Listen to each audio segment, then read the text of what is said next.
service. Now I'll give you my backhand.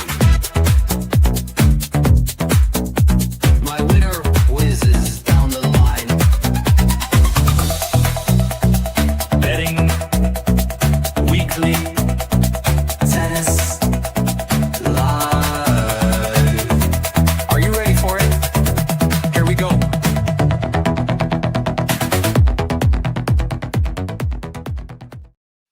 All right, it's time for another edition of your favorite tennis gambling show, Betting Weekly Tennis Live on the Bet Rivers Network. Mitch Michaels, Tim Dennis. It's U.S. Open qualifying week. We've got action around North America, around the States right now. It's going to be great. Monterey 500 event for the women, tennis in the lane in Cleveland, as well as Winston-Salem for the men, and some U.S. Open qualifying and mixed doubles for the first time in this edition of that event. So, Tim Dennis, welcome to the show. Good to be talking tennis as we gear up for another U.S. Open. Hey Mitch, yeah, nice to see you again. Yeah, looking forward to this. Yeah, so I've got the mixed doubles on there in the background. There's a few qualifying games going on, but yeah, an interesting thing to watch. Yeah, what are your thoughts on this mixed doubles? I appreciate new ideas, so I want to start there. I think it's always interesting when we try new things in tennis. I think that's good, and I think that like any new idea, year two, if they keep it going this way, they can kind of tweak some things. The star power is good. You got the top players in there. It was very, very weird that you play this like literally a day after Iga won her title. What, like 6 o'clock local time or so, 7 o'clock local time. Gets on the plane, is on the court by noon Eastern. So quick turnaround for her, and I think the results are going her way with Casper Ruud. But I don't know. I mean, I think it's interesting too that we're doing it all in 2 days. The quick matches. It's definitely not what I would consider real tennis, but it's an intriguing spectacle, and I think if that's the goal, then it's mission accomplished. Yeah, real tennis is probably right there. I mean, it's nice to get the sort of best men's players and best women's players on the court at the same time as a viewing spectacle. But I think as far as getting too heavily involved financially, it's probably not something to do just yet. You can probably see some teams are taking it a little bit more serious than others. Like we had that sort of genuine doubles partners beat the sort of elite level players of Taylor Fritz and Elena Rybakina earlier. Kind of just tells you need to have that sync in doubles, and if you haven't got that yet, you pretty much doesn't matter what your level is. Yeah, the Italians, Vavasori and Serrarani, defending champs when it was a different version, a traditional draw. They beat Fritz and Rybakina, and I saw Arani even fool Fritz with her serve. So that was an interesting subplot there. They'll be hungry to win it, won't they? And prove a bit of a point that they could belong at this kind of event rather than just be sort of swept under the carpet because the big names are here. It looked like it. I mean, it looked like they wanted to prove a point. You also have Rublev and Muhova are about to put the finishing touches on Riley Opelka and Venus. Yeah, Casper Ruud and Iga taking on Tiafoe and Keys right now. That's in the live window for mixed doubles. In Cleveland right now, remember, Monterey is a little later going on, obviously, with their time zone. But you have Zakharova taking on Haley Baptiste up a set and a break. So Baptiste still was the favorite going in, is plus 295. So that'd be a big one for Zakharova. We talk about these pre-major tournaments, opportunities for players that are, still trying to get ranking points and money there. And yeah, Zakharova came in playing a nice match. I don't know if Baptiste at plus 295 to come back, setting a breakdown is enough value, Tim, to maybe sprinkle on it. Yeah, you'd like to think she's probably looking forward to she's probably got half an eye on the US Open already, and perhaps being that setting a breakdown.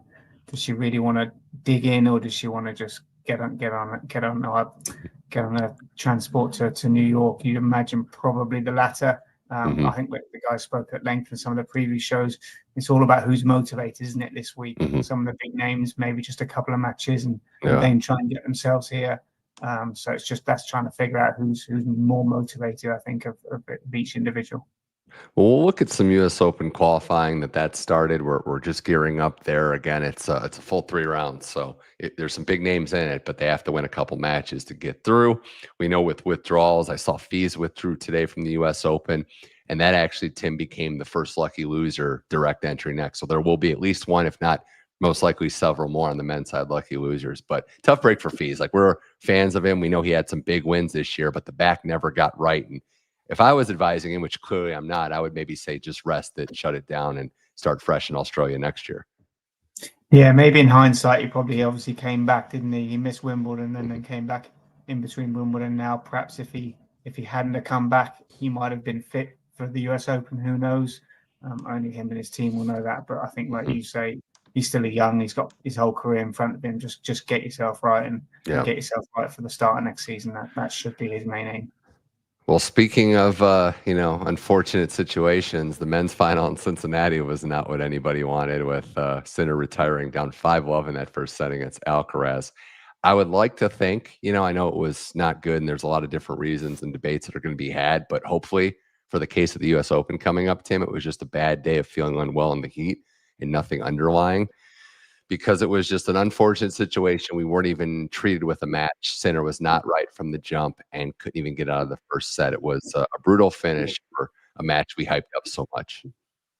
Yeah, a real shame. Obviously, we've seen some greats between those two, and we were hoping for one more, but I think you have to almost credit Sinner just for giving it a go. Obviously, I think if perhaps it had been an earlier match, maybe sort of second round, third round, maybe we wouldn't have even bothered going to the court. But with it being a final, with it being Alcaraz, perhaps he thought, you know what, I'll give it a go. At least these guys have come to see me, so I'll try my best. But I think we worried last night, didn't we, whether it might be something more, maybe more physical, but fortunately that doesn't look the case. And within hopefully 48, 72 hours, hopefully he's back to his normal self. And I imagine certainly come his first round draw is made, he should be fine.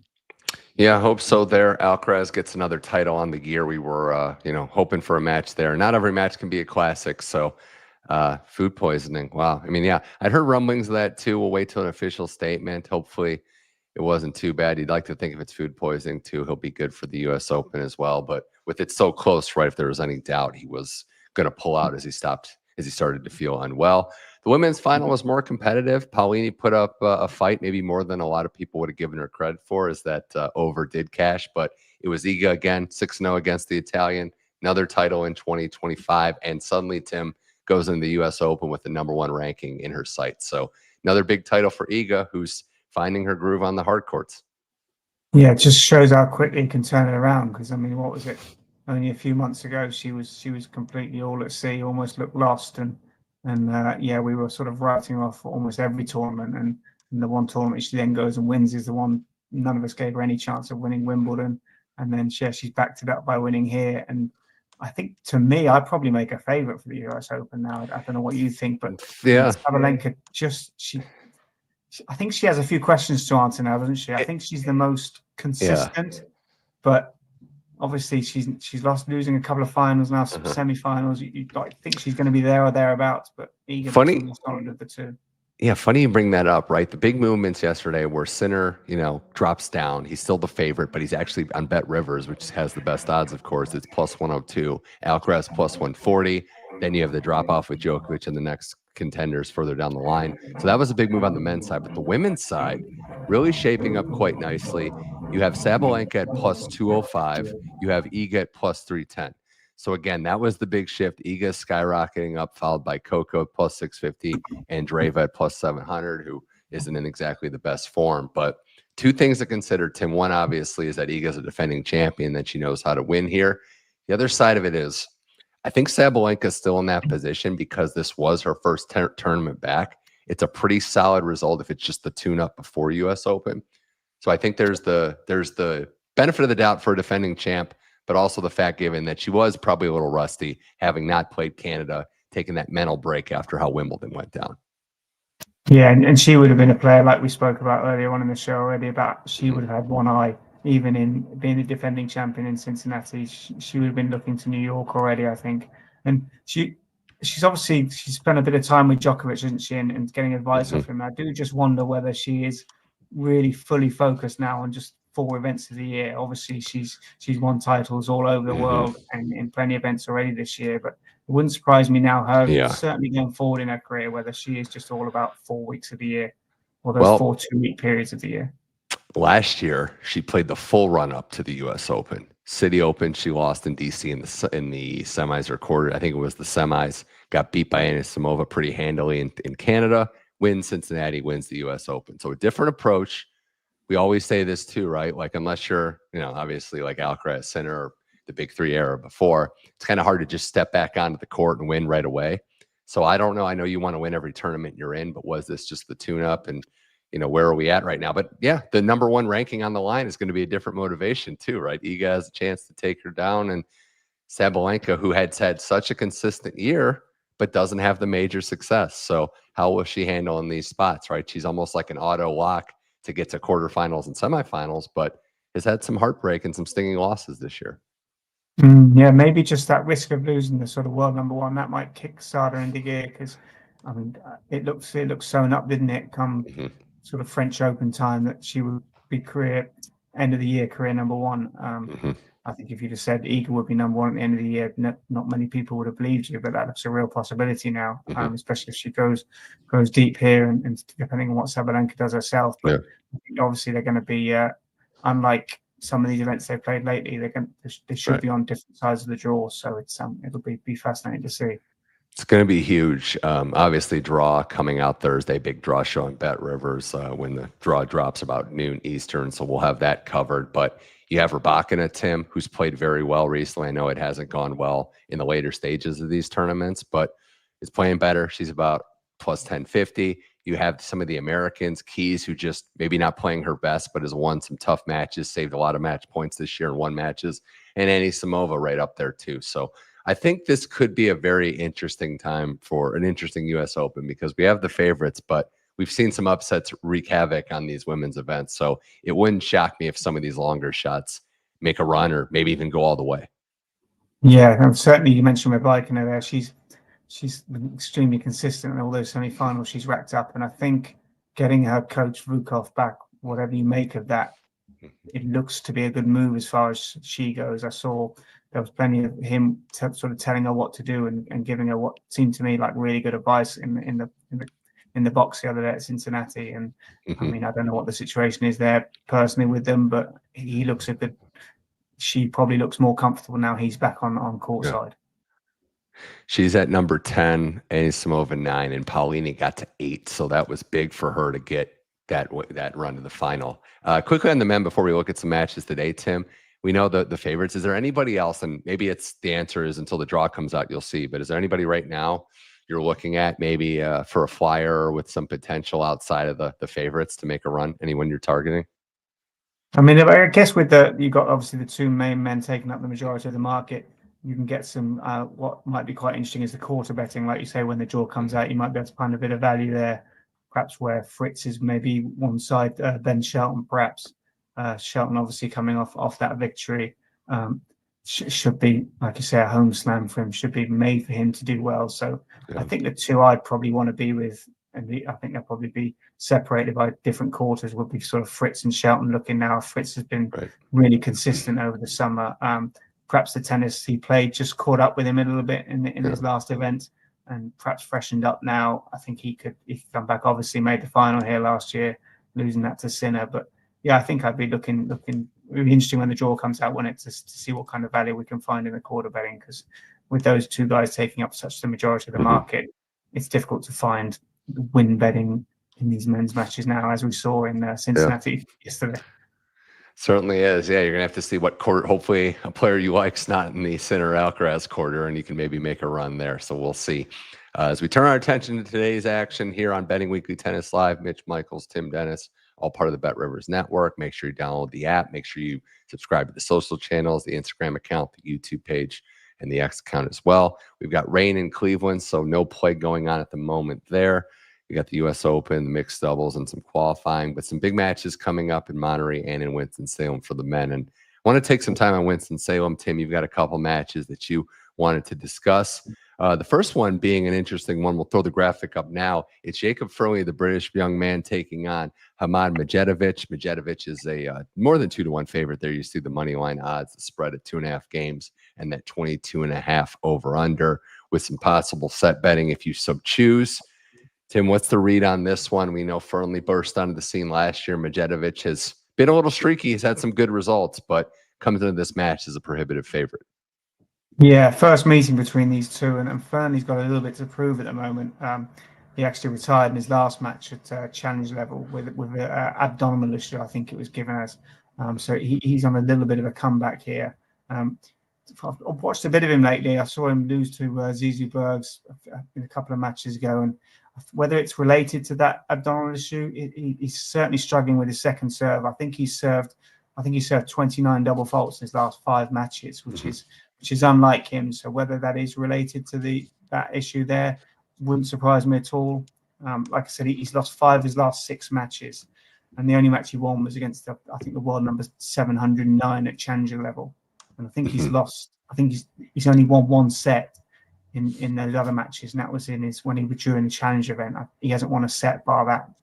And Medjedovic, I think he's 3 of his last 4, so completely opposite, in a good bit of form, only losing to Alcaraz. He looked good here against Renata.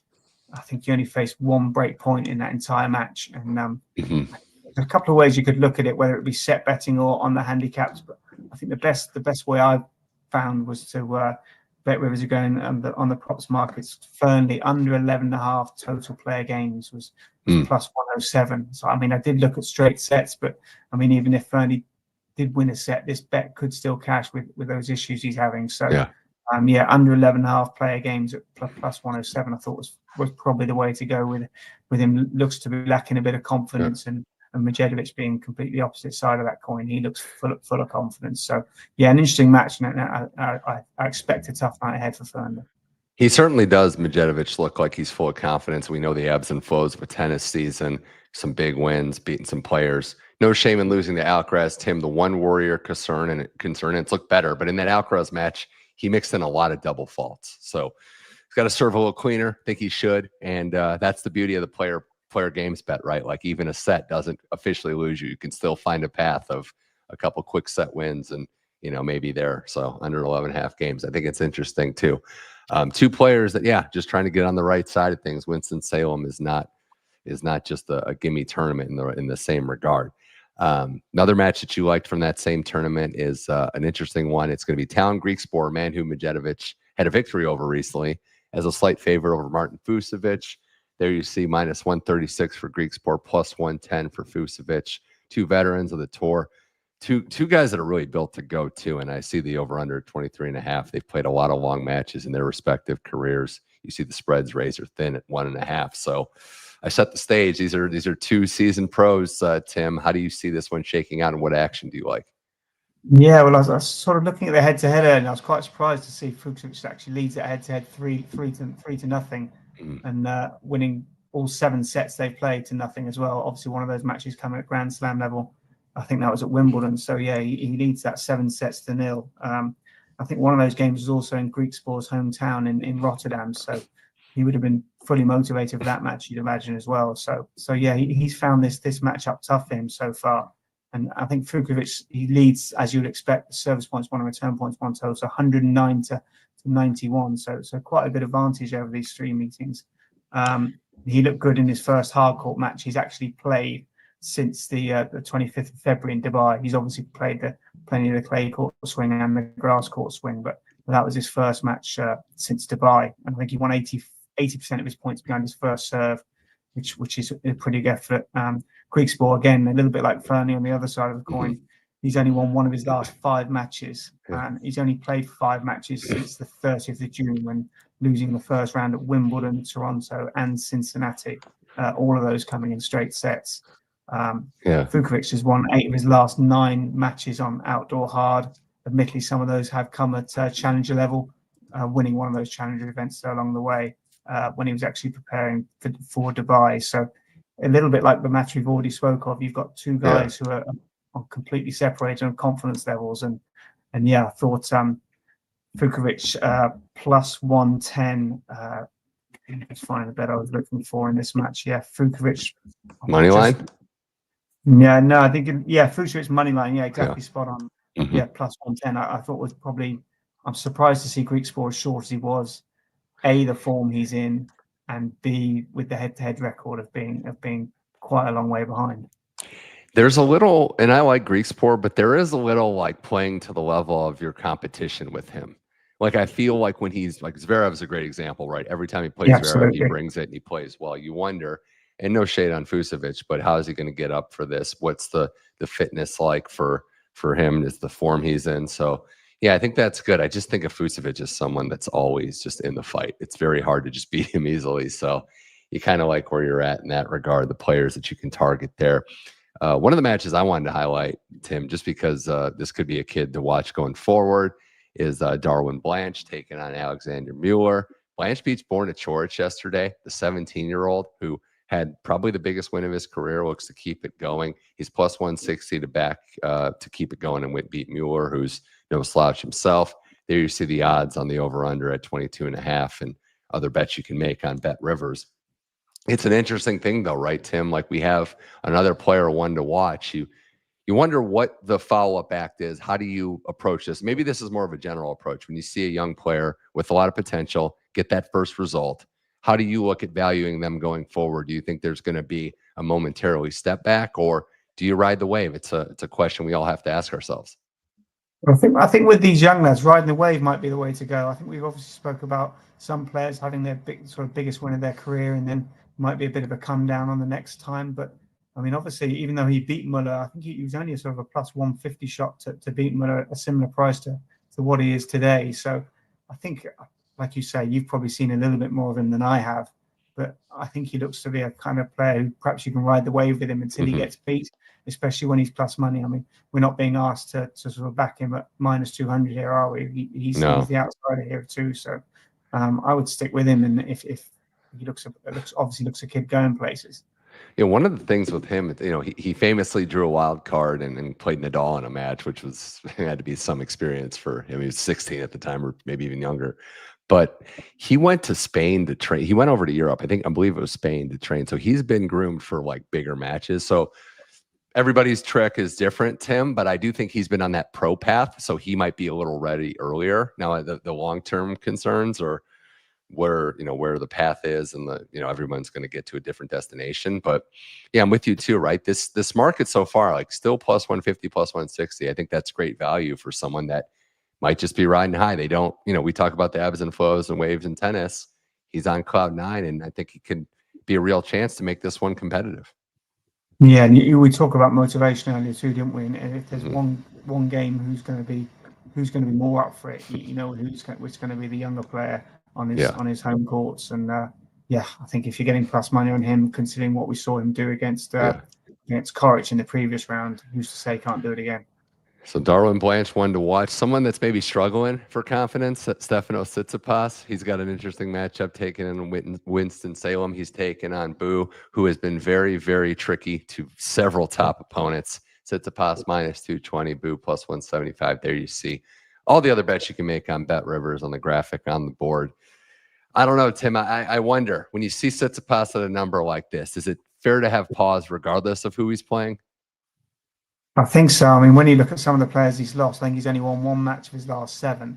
And you look at some of the players he's lost to, like we say, Bonzi, Cincinnati, Christopher O'Connell, Felix, obviously no real loss to, but Royer as well. I mean, these are guys. Was he world number 3? Not that many years ago. Tsitsipas won it. I think he beat Nadal in Australia, didn't he? And whether his personal life is getting in the way of him at the moment, or quite what is, we obviously saw the comments even Nishesh made about him, which I wouldn't have given him too much confidence, would they? But he needs to get back on track somehow. He's obviously got his dad back in his coaching him, and he said he needs family around him to sort of keep your loved ones closest, and whether he likes being comfortable, doesn't he? But the results aren't coming for him at the moment. So I think you're a brave man to be getting involved in Tsitsipas at minus money. And that is true. That number was a lot higher when I first saw it. And I think the money's coming in on Bu, so it's starting to come down a little bit. Who had a very physical first-round match. He also played Fonseca in Cincinnati and lost the tight 3-setter there, so maybe there's fatigue to consider. I don't know. I wonder with Tsitsipas, right, how can he get the confidence back? And maybe it's health, too. We talk about, exactly, the price has collapsed. But we talk about health a lot, too. Like, the personal stuff is something to consider, but he's also had an injury history, and that was the root of what Ivanisevic was getting at, was getting prepared to take the court. So things you have to consider with Tsitsipas, who might be going through it. I think Bu might be a flyer. But you did mention Tim, and I want to bounce on some other matches at Winston-Salem. One of the players he lost to was O'Connell. I think he's been playing well. I had the win the other day. I think he's a live dog against RBA. That was one of the matches I like. I don't know if you have thoughts on that or any other matches at Winston-Salem today. Yeah, I would agree. Well, I did have a quick look at the matches earlier, and that RBA one was one I was certainly looking forward to watching, and that's going to be on. I think that's due to start in the next half an hour. So yeah, certainly an interesting match. RBA, we know what you're going to get from him. Pretty solid, consistent tennis. But O'Connor with that good victory against Saflin, and obviously he couldn't play against Dimonor with drawing injured, but previously, like I said, he beat Tsitsipas before. Whether that's a biggest victory, who knows? But I mean, yeah, he looked pretty good against Saflin, and I think if I was going one way in that match, I'd be siding with O'Connell. I think because I think you know what level you're going to get from Bautista, but I think O'Connell could probably just raise that bar. Boy, one that's great. I think it's. I don't know. I don't have enough of an opinion. I don't have enough guts to make one. But Basavareddy taking on Diallo. Basavareddy plus 125, Diallo minus 162. Do you have a lean on that one? Again, I thought the odds were about right when I had a quick look earlier. Diallo, obviously, he's been one of the stories of the season, hasn't he, so far coming through? Obviously, Sinner sort of made him look average, but we know he's not average. We know the kind of player he is. Basavareddy certainly in good form and could give him a game. And maybe Diallo's got one eye on New York already, perhaps. So that could give an opening for Basavareddy. But you'd imagine if he's at his best, Diallo will probably come through that one. It's just a question of how he sees it. Does he want to win here, maybe a couple more games and then get to New York, or does he want to get there now? So yeah, difficult. And I thought the prices were probably about right. A lot of Italians in the draw too. I saw Sonego is a big favorite last match tonight. Arnaldi taking on Bodek is a slight favorite. You have Darderi as even money underdog against Mackie McDonald. And then just the last one too, Marcos Giron favored over Navone. Giron hasn't had many wins recently, so that number kind of stood out to me. I know he's had more success playing like in the States and on hard court than maybe Navone is a clay guy, but he just hasn't had any wins. So that was one I thought the number looked a little interesting. Yeah, I actually watched Giron play when I think he lost to Mentic at Wimbledon. And that was certainly a match he probably could have won, but he does have a tendency to do that, doesn't he? He looks like he's just about in the ascendancy in these matches. Looks like he's going to go on and take it up a level and almost get on with the game and go away. And he finds himself sort of dragged back by his opponent. It doesn't matter who it is at the other side of the court. So you can see why he's finding victories hard to come by. But like you said, Navone, Giron should be winning this match, shouldn't he? He should. On these kind of courts, these kind of conditions against Navone, I think, Giron would be disappointed if he can't win here. So, I think the market as it is fairly pick'em, but we've seen Giron, what he's done before, so you'd be a brave man to get too heavily involved, but this is a match he should be winning. The WTA event in Monterey is another great one to consider. 500 level event, which we've seen near the new schedule, a couple 500s right before majors. So some real talent, and it's been covered before on Game Set Bet. Nigel Seeley, Sean Calvert, and the Zarazua match against Tomljanovic. Sean's really big on Zarazua. And that number has been coming down. We saw it, when the first draw came out, when it was yesterday morning, it was in the plus 120, plus 125-ish range. She's now plus 112 on Bet Rivers. So, Tim, a lot of money on her against Tomljanovic, who has the game, but hasn't really been playing a lot, has been trying to, get right after the injury. And Zarazua has just been in a lot better form, it seems. Yeah, I think that's actually, for those of you who subscribe to the Betting Weekly newsletter, I think that might well be Nigel's pick in his Betting Weekly newsletter column. So if you can see why a few of the other guys are supporting Tomljanovic there as well. And I would probably tend to agree with that. She will be looking at people playing in New York thinking she should be contending there like she was a few years ago. And she'll be looking to try and get back to that level. And these conditions should be suiting her. And plus 120, I completely agree with you, Lydia, there that plus 120 might seem a little bit big. Her level perhaps could have a higher ceiling, but like you say, Zarazua is inconsistent lately, but this could be an opening for Tomljanovic tonight. Yeah, make sure you're on that. Go to bettingweeklystudios.com, sign up for the newsletter, get the inside intel. You get that number when it's a little higher for some of the players. Our expert dish out picks, and we know how the market works, so you want to be first. Get that Betting Weekly Studios newsletter. It's free. We got a lot of expert thoughts there, especially U.S. Open time where there's matches galore as we gear up for it. But Looking at the other matchups in Monterey, I was looking at the board. I saw some interesting ones. But we kind of had it marked down. Dustin Fox and I, Donna Vekic beat Sakari in straights. We were saying just maybe to win a set, we liked it, and then she wins in straight sets. So she's still around. Tough matchup coming, in the next against Mertens. But today we have Alicia Parks as a dog against Buska, and another one. What to make of Diana Schneider, who hasn't had the results recently, minus 195 against. Taking on against Rakhmakova. Schneider's someone that you would think, can she bounce back? Can she be a contender on the outskirts of the U.S. Open? But I don't know how you see that match or Schneider's potential going forward.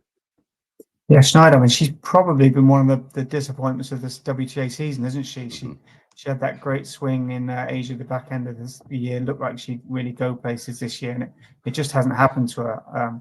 I actually saw her at Queen's early on in the year, and I was surprised with how pretty much bang average she looked. And yes, she just hasn't got going. We know that the ability is there. Maybe this time of year, and then post US Open, that's when she might find again. She might be one of those players that plays well at certain times of the years. I'd be surprised if that's the reason, but I mean it could be. But yeah, she needs to get back on track soon, doesn't she? And who knows? She the way the women's game is, she could start tonight and make a run at the US Open. We know the level is there. Just getting her out of her. I think Parks is streaky and she could win that match. I think plus 133 against Buska. I think she's been running hot and cold, but she can maybe find value in there. And other thought I had is, I know it's not till tomorrow, but how the mighty have fallen with Haddad Maya plus 165 against Buskova, just showing you form. And, it wasn't too long ago when she was in major semifinals pushing, and just hasn't been good for her recently. Yeah, she's always been an extremely consistent player, and you really have to go and win the match against her. But she's lost way too many matches this year for that to be the case anymore. And whether her level has dipped, and we've seen her best days and they're gone now behind her. Only she can sort of figure that out going forward. But I think Buskova, she's going to make you work as well, isn't she? There's going to be, I imagine that'll be a long, drawn out points, nothing given there, because I mean neither of those two give up a ball either way. So I mean I'll be leaning towards overs there. I think they could push each other all the way, those two. Yeah, certainly. And Lauren, I'm with you. I like Parks as well at that number.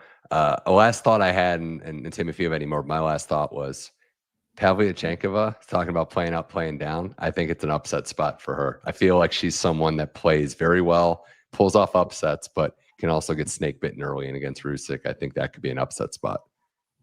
Yeah, again, we spoke about it many times, haven't we? She could be a player who's already got one eye on a tournament coming up next week that we know what that is.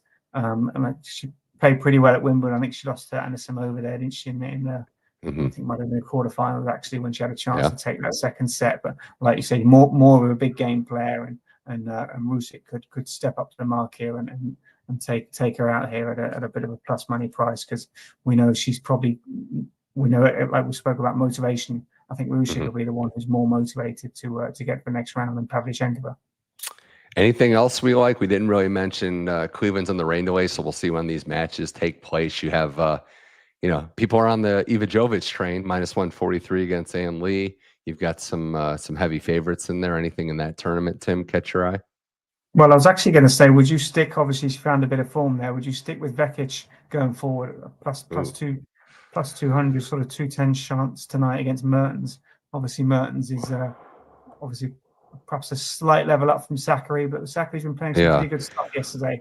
Well, yeah, I think that's on the slate for tomorrow, but that's big because Vekic is, trying to get back into full form, full shape, and I think having the day off is big. Yeah, I do. I like it. I think this means more, right? Certain players, you talk about having an eye forward. The counter to that is if you need a result, if you need to get some momentum. Yeah, I think it's worth it. And I think on Bet Rivers now, the spread's 3.5. Definitely like that at the very least if you want to bet a little more cautiously. But yeah, I'm with you for sure.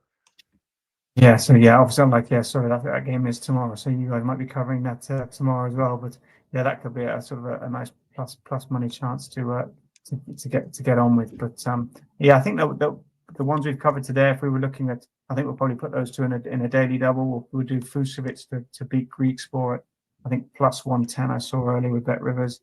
And yeah, Fearnley under 11.5 total player games. That's also plus money, plus 107. So I think that they'll be the two main bets tonight. Okay. So that is, Fearnley under his game total. And then you have, Fucsovics to win outright, looking at about 3 plus 334 plus 335 range. So that's a nice little payout there on today's daily double. Yeah, I'm just excited to see. I know the mixed doubles is more of a spectacle, but the qualifying at the US Open, again, 3 rounds is a big deal, right? Because right now it might not seem like they're the best matches. There could be some lopsided things because players just missed the draw. But you get to round 2, especially round 3 of qualifying, you've got some legit players. A lot of players, Tim, that we've seen week in, week out. Yeah, exactly. And it'd be good to keep an eye on these guys who are qualifying, because if they can go and win 3 matches and then get into that first round, they've obviously had the experience of the courts and the conditions. Because I think we mentioned earlier, even though these are hard courts, that it's actually different surfaces to what they've played on in Cincinnati and Washington. So the guys that have had that sort of couple of matches bedded in, if you've got a player who's played three matches, winning and qualifying all 3 of them clearly, and then you've got a player coming in first round who may have a few questions to answer, there can certainly be value in the qualifier that's won 3 matches already. Yeah, and monitoring who is in form, who played long matches. We are thankful that the humidity heat doesn't look nearly as bad as Cincinnati. The forecast, things can change, but it's an exciting time. And as we mentioned, Betting Weekly Tennis Live is Monday through Wednesday, 1 o'clock Eastern. It's going to be huge during the U.S. Open, but the draw show is big too. And the draw is going to be fascinating, right? Because so much intrigue. People can also say, Tim, about, like we were saying, the contenders, and you have a set list and you maybe not go too far, but a lot of money is made on those quarter bets. And sometimes it's just better to be lucky than good to avoid some of the big stars. Exactly, yeah. I mean, certainly on those women's draws, we've seen some of them just be completely stacked, top heavy in the last few. Certainly in Cincinnati on the women's side, and again at Wimbledon, I think that was pretty sort of stacked. So it'll be fascinating to see when that draw comes out. You obviously got the men's side, obviously the 2 main guys definitely split, and then who goes in and around them. Obviously Draper coming back, hasn't played since Wimbledon. It'll be interesting to see how he gets on.